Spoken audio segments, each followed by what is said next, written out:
Number 27، نیک لوگوں کی صحبت اختیار کی جائے۔ اس پر ہمیں دلیل آپ صلی اللہ علیہ وسلم کے اس واقعے سے جو آپ نے بیان فرمایا، آپ نے فرمایا کہ ایک شخص گزرا گزشتہ امتوں میں کہ جس نے 99 قتل کیے، اور جب وہ اپنی توبہ کے لیے ایک راہب کے پاس آیا جو عبادت گزار تھا، اس سے پوچھا کیا میرے اس گناہ کی توبہ ہو سکتی ہے؟ تو اس نے کہا کہ تم نے اتنے قتل کیے ہیں، تمہاری تو کوئی توبہ نہیں۔ تو اس نے اسے بھی قتل کر دیا کہ چلو تعداد 100 کی پوری ہو جائے۔ اب اس کے بعد اپنے فعل پر ندامت ہوئی، پشیمانی ہوئی کہ میں نے تو 100 قتل کر دیے، معلوم نہیں مغفرت بھی ہوگی یا نہیں۔ تو ایک عالم کے پاس گئے، اس سے پوچھا کہ میں نے اتنے گناہ کیے ہیں، کیا مغفرت ہو سکتی ہے؟ تو انہوں نے کہا اللہ غفور الرحیم ہے، تم اللہ کے سامنے اپنے گناہوں پہ ندامت کے آنسو بہاؤ اور پکی توبہ کرو، صدق دل کے ساتھ توبہ کرو، تو انشاءاللہ اللہ تمہاری توبہ کو قبول فرمائے گا۔ اور تم یہاں سے جاؤ اور نیک لوگوں کی صحبت اختیار کرو کہ فلاں محلے میں نیک لوگ رہتے ہیں، دیندار ہیں، صلحاء ہیں، ان کی صحبت میں رہو، نیک اعمال کو اختیار کرو، امید ہے اللہ تمہاری توبہ قبول کرے گا۔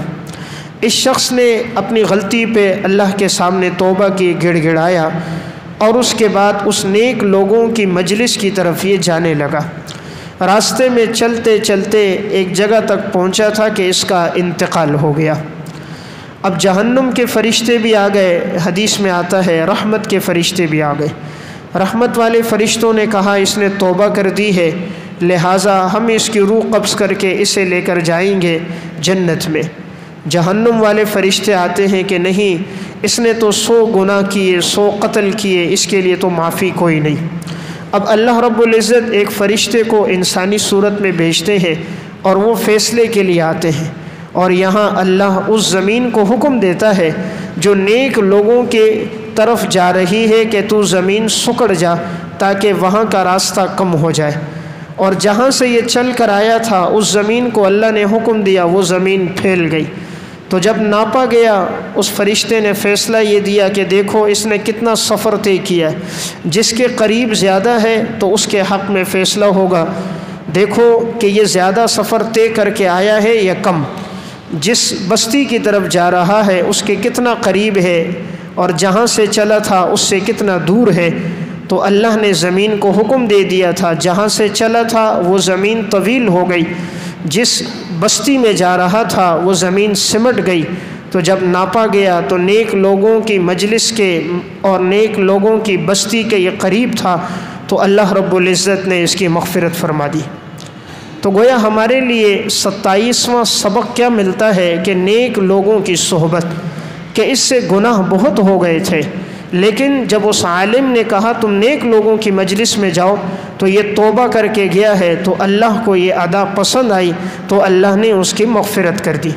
اس لیے صحبت کا بڑا اثر ہوتا ہے۔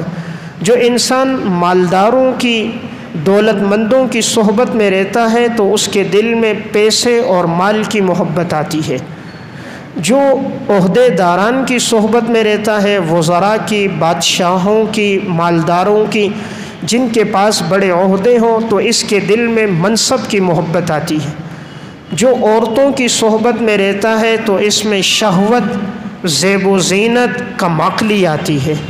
جو بچوں کے ساتھ زیادہ وقت گزارتا ہے تو اس کی باتوں میں سنجیدگی ختم ہو جاتی ہے، اس میں مذاق اور لہو و لعب آ جاتا ہے۔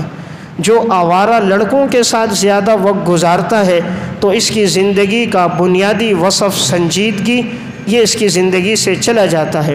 تو ہر صحبت کا ایک اثر ہے، اسی لیے نیک لوگوں کی جو صحبت ہوتی ہے اس کا فائدہ یہ ہوتا ہے کہ انسان دین کے قریب ہو جاتا ہے۔ علماء کی صحبت میں بیٹھنے سے تقوی، اللہ کا خوف، خشیت، آخرت کے ساتھ تعلق پیدا ہوتا ہے۔ تو گویا 27واں وصف یہ ہے کہ نیک لوگوں کی صحبت اختیار کی جائے۔